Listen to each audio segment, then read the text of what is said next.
Anong ganap sa mundo ng showbiz?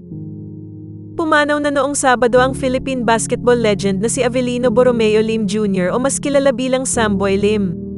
Inannounce ang balita sa kanyang official Facebook page. Ayon sa post, sa kanyang huling sandali, si Lim ay inaalagaan ng kanyang pamilya. Kasama sina Attorney Darlene Berberabe at anak na si Jamie at mga kaibigan tulad nina Alan Caydic at Robert Evangelista. Si Lim ay bumagsak at inatake sa puso noong November 28, 2014 sa isang exhibition match. Nakometo siya at nagkamalay noong January 2015. Our hearts are broken. Today, December 23, 2023, our dearly beloved Samboy passed away peacefully. A man of faith, exceptional courage, humility and grace, he embodied the very best of humanity. The Skywalker was 61. Si Samboy ay 9-time champion sa PBA nang naglaro siya para sa San Miguel Beermen mula 1986 hanggang 1997.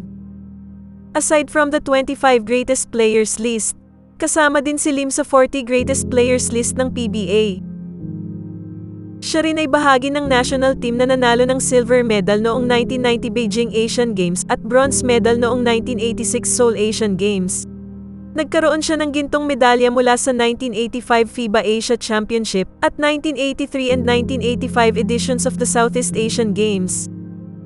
Si Samboy ay produkto ng Kolehiyo de San Juan de Letran kung saan nagkaroon siya ng 3 NCAA championship noong 1982, 1983, at 1984.